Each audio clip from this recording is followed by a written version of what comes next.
नमस्कार. नवीशा किचनमध्ये आपलं स्वागत आहे. तर आज आपण उरलेल्या इडलीपासून एकदम भन्नाट स्नॅक्स बनवणार आहोत.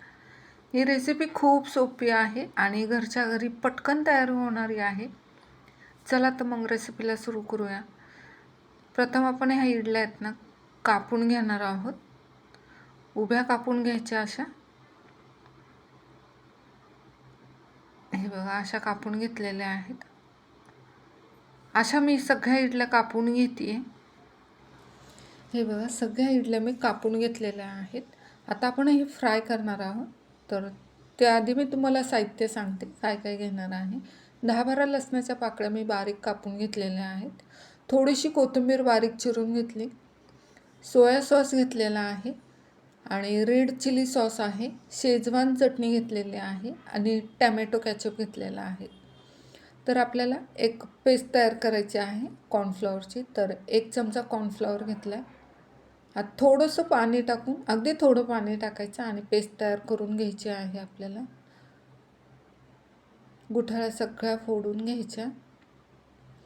तेलसुद्धा गरम करायला ठेवलेलं आहे मी. तेल पण छानसं गरम झालं. गॅस स्लोच ठेवायचा आणि आपण इडल्या आता फ्राय करून घेणार आहोत.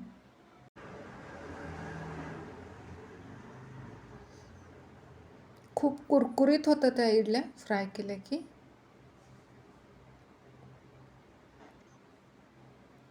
हे बघा फ्राय झालेले आहेत. साईडला काढतोय आपण आता. कलर पण बघा ना किती छान आला. तसं पण खायला खूप छान लागतात ह्या इडल्या. आता आपण दुसरी बॅच टाकणार आहोत. आता दुसरी बॅच टाकतोय आपण. या पण अशाच कुरकुरीत होईपर्यंत फ्राय करायच्या आहेत.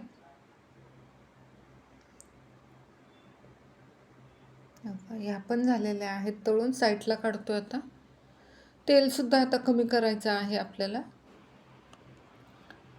त्याच तेलामध्ये आपण इडली परतणार आहोत. थोडंसं तेल कमी केलेलं आहे. 1च चमचा तेल ठेवलेला आहे पॅनमध्ये.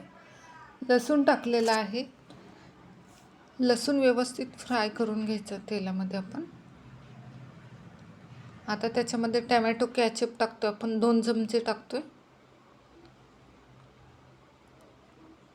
आणि शेजवान चटणी टाकतोय आपण 1 मोठा चमचा.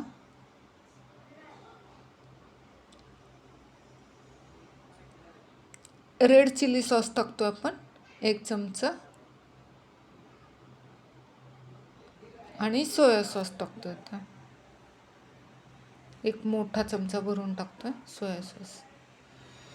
आता व्यवस्थित परतून घ्यायचं आपल्याला हे सर्व.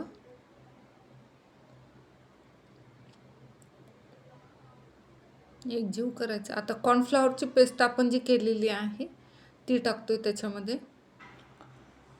आपल्या ग्रेव्हीला घट्टपणा पण येतो कॉर्नफ्लॉवरमुळं आणि इडली फ्रायला आपले केलेल्या इडल्या फ्रायला कोटिंग पण छान बसतं.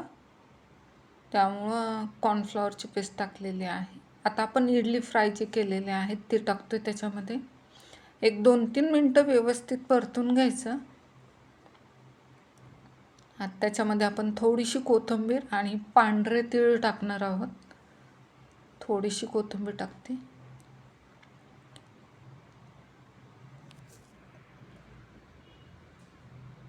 पांढरे तीळ थोडेसे टाकते. थोडं गार्निशसाठी ठेवते. तयार झालेली आहे टेस्टी आणि क्रिस्पी इडली मंचुरियन. तुम्ही ही रेसिपी घरी नक्की करून बघा. आता एक सर्विंग प्लेटमध्ये काढून घेते.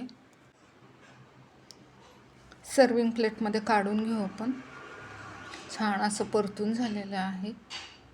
आता त्याच्यावर थोडीशी कोथिंबीर आणि थोडेसे तीळ टाकतो आपण. तयार झाले आपले इडली मंचुरियन. व्हिडिओ आवडला असेल तर लाईक करा आणि चॅनेलला सबस्क्राईब करायला विसरू नका. अशा छान रेसिपी पाहण्यासाठी बेल आयकॉनला प्रेस करा. धन्यवाद. परत भेटू अशा छानशा सोप्या आणि टेस्टी रेसिपीसोबत. तोपर्यंत तुम्हा सर्वांना बाय बाय.